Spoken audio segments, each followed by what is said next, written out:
about this, shall we? There's a variety of reports out that have caught my eye over the last day or so, all about when it comes to the state of life for us here in the UK, about the level of inequality, the difference and the gap between the haves and the have-nots, the amount of tax that we're paying, the threshold and the rates and the levels of things like property tax, etc., etc. That's before I even get onto the subject of turnout at the next election and how people vote there, depending on class, and sometimes, for example, don't even go out and vote at all.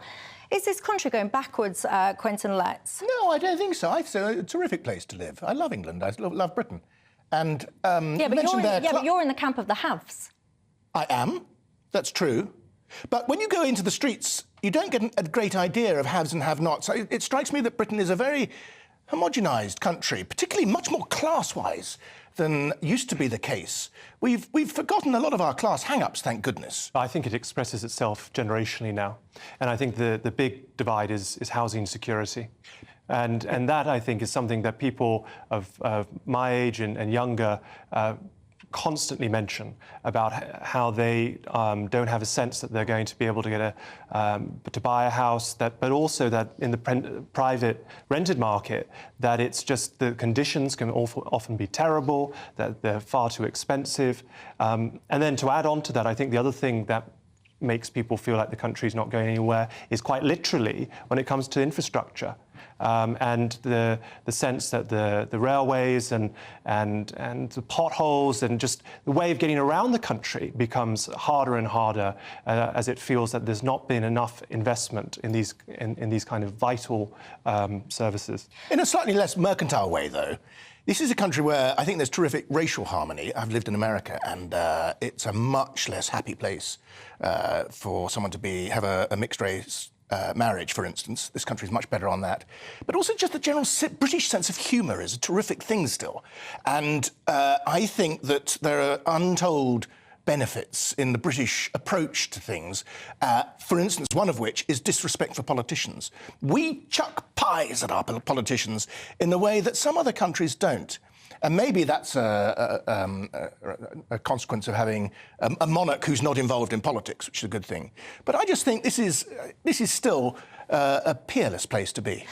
Go on. I was going to say, I mean, I think in terms of sort of the social and cultural divisions in this country, I would agree that they feel less intense than they do, say, in the United States. Or France. Or France, yeah. I mean, I think that, they have a harder edge in some of those countries. And also, I think we still, although there are clear divisions and they do feel they're growing in some ways, still we can come together as a country for the most part in a way in which now, when I travel in the United States or in France and in some other European countries now, there seems to be a real genuine divide where people hate their fellow citizens. Yeah, we're very self-critical in this country. But, the immigration statistics, rather, which we all have been getting so worked up about, do show one thing, that people still want to come here. But are you two, I'll say it to you both, are you two just a little bit out of touch? Because you are in, like, you're in the posh end of society, I would suggest, to some. Senior lecturer, member of the Politia... Senior sketchwriter. Yes, senior sketchwriter, but you're fairly in the house. That's a fair point, Michelle, that's a fair point. But I've got 3 children who are in their early 20s, and they are they're not in any sort of ambrosia themselves economically. So I see their point of view as well. But the disadvantage apparently in this country, they are no better off than they were 15 years ago. Life for those people is not getting easier. There are no kind of I don't know, like happy days on the horizon. Life for those people is very tough. Hang on. Unemployment's much lower now. But there's been significant wage stagnation for a very long time now, and so people don't see throughout Western Europe. I mean, America has done much better on that front. But people don't see an improvement in their lives after working in their job for a long time. I mean, people feel that they're just treading water, and you can see how people can feel very. I don't think that's true of everyone. I don't. I mean, but maybe there's a lot of my youngsters are in their early 20s and they're getting some opportunities. There are a lot of opportunities out there, and if you are... There are a lot of graduates though who don't get the jobs that are... Well, a lot of graduates have taken on too much debt for slightly dodgy courses sometimes, and not like your courses, which are brilliant.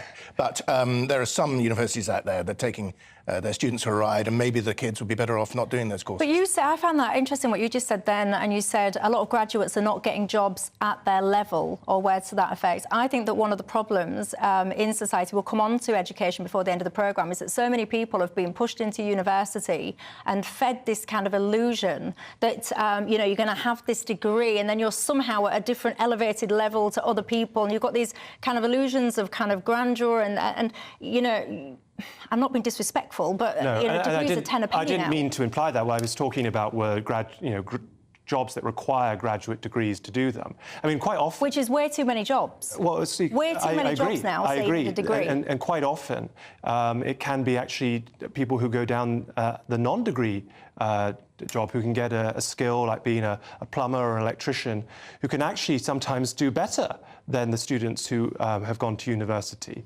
And we have had a problem of people being directed too often into university before considering the alternatives. And we're going to come on to education towards the end of the programme, because I want to ask you, are we teaching young people the right skills in schools or not? But in the meantime, Kathy from Devon says, can you ask Quintin Letts what on earth he's on about? She says... I quite often haven't got a clue myself, Kathy. That's the end of the programme. We'll just leave it there. That's $1 million question. Can't answer that. Right, she says, we've never been more divided as a country. Brexit showed us that. We're divided by class, race, money, politics, town and country. Quintin is typical of the metropolitan elite who are London-centric and have no idea what life is like for the rest of us. Kathy, I live in Herefordshire. She's not finished. She's not finished. Democracy has been failed by politicians who are universally derided by the media, and they seem unable to stand up for civil servants who are not elected. The real problem, she says, lie with the media, who have too much power in this country. Newspapers have less power than they used to, alas. I mean, I wanted to be a dictator, but I went into the wrong field. And I live in Herefordshire, so I'm not a London file. I hate London. But do you think there's... because I actually think what she's saying is quite interesting. And also, when you say about we're very united, I would argue, actually, that... I think she's wrong. I think she's wrong. I think Brexit was... some people got their knickers in a twist about Brexit, but a lot of them were in the middle class. But I just don't think it's right that our country is more divided, say, than the United States or Greece or Spain, which is about to bifurcate maybe, or France. It's just not true. But why are you comparing us to almost, I don't mean to be rude to those countries, but some of the lowest common denominators? Why are we saying, oh, because they're in a bit of a mess over there, we're not as bad as them, so therefore it's OK? Well, I mean, OK, I mentioned Sudan. Does that help you? No, but do you think we're it's just more not united? true. Russia, I don't think we're more... China, these places are much less good places to live than the UK. I don't think we're more united than we used to be, but I mean, I do think it's worth looking at other parts of the world, you know, peer rich democracies, and seeing that actually, you know, we do like to beat ourselves up in this country, but it could be worse. Now, that's not to say that it can't be better here, but I do think that by and large, most people don't, for example, refuse to engage with, talk with, get involved with as friends, people that they have political disagreements with. And I think that we should try to cherish that as much as we can, and we should be able to learn to disagree well. That's why this channel is actually very useful in that regard, because I think it takes that seriously, and as a country we should take that, we should cherish that. Simon says this country is lost. There is absolutely no incentive anymore to go and do the right thing, to go to work and to abide by the law, for example.